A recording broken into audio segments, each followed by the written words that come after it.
All right, so we're going to look at some second order, linear, constant coefficient, inhomogeneous ODEs. This equation is second order. The dependent variables are not in functions. There's no products of derivatives and functions, so this is indeed linear.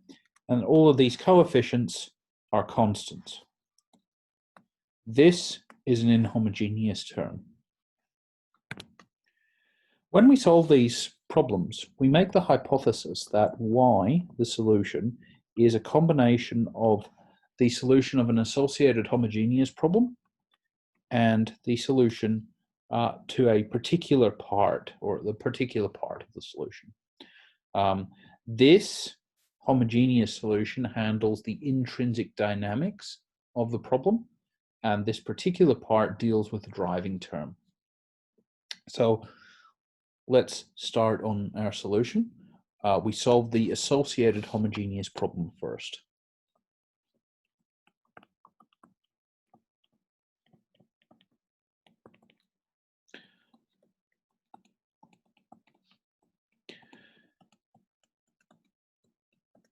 I just like to label them with a little subscript h so we don't lose track of them. This is what we're working on now. We start with our usual yh equals e to the lambda t and derive the characteristic equation.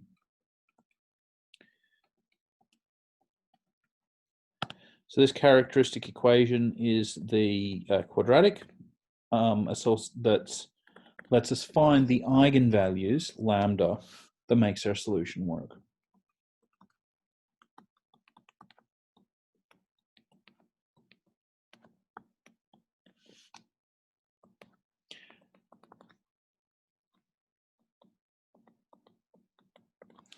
Okay, so that's what we get when we plug into our quadratic formula. And so our overall general solution to the associated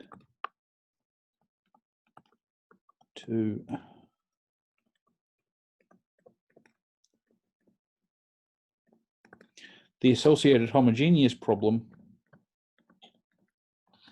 is yh equals a e to the t plus b e to the minus 2t. All right, sweet. What we've got to do now is we've got to work out the particular part. This relies on us looking at the inhomogeneous driving term, which in our case is a quadratic. If it's a quadratic, we suppose that this is a polynomial of order 2, so we've got to guess the most general polynomial of order 2.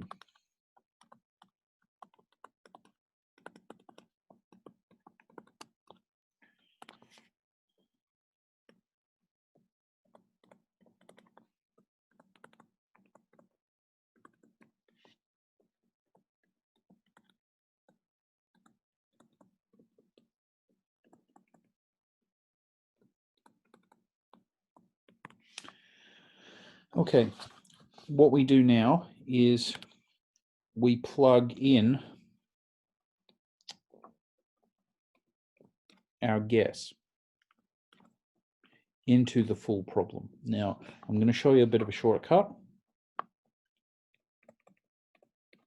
That is y equals y homogeneous plus y particular. Now, the y homogeneous, it's always going to disappear, right? So when we plug this into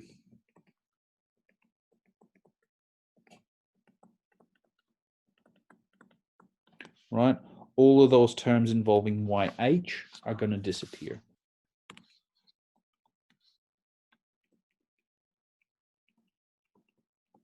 Right, because this operator applied to this thing gives you 0. So we're only going to substitute in yp, right? We don't need to keep substituting in yh because we know it's going to disappear.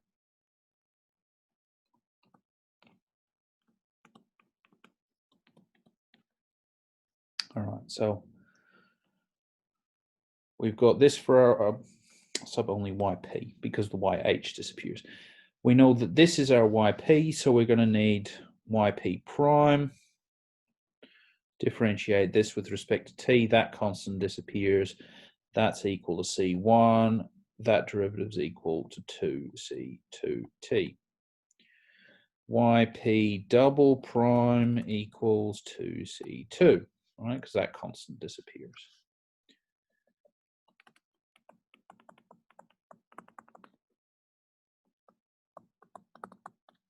All right, all of this in there. 2c2 plus c1 plus 2c2t plus minus 2c0 minus 2c1t minus 2c2t squared equals t squared.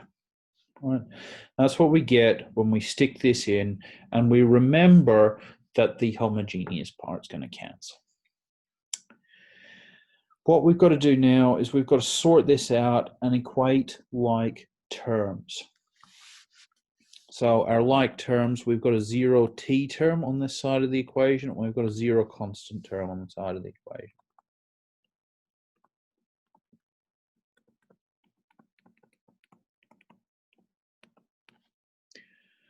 All right, so let's collect all the appropriate terms.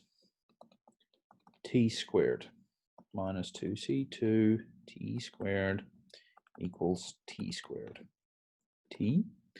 I've got a 2c2 minus 2c1, t there, and an equals 0 on that side. Constant is 2c2 plus c1 minus 2c0 equals 0. Right, now you can squish all of this down into a nice triangular linear system.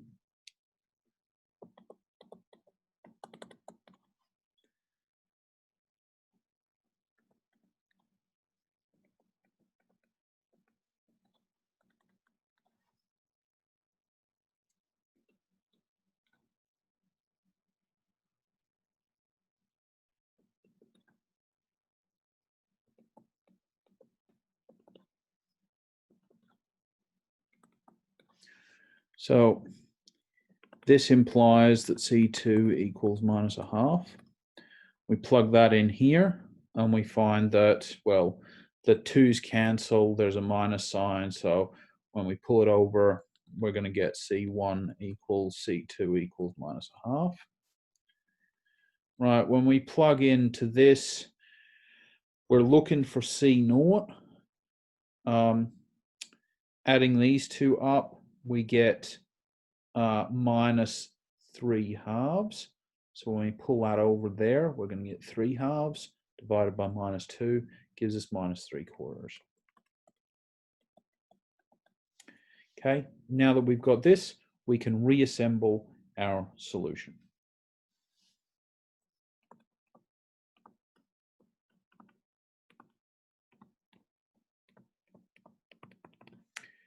We have the homogeneous part, and we've got our polynomial of order 2 with the coefficients that we just figured out.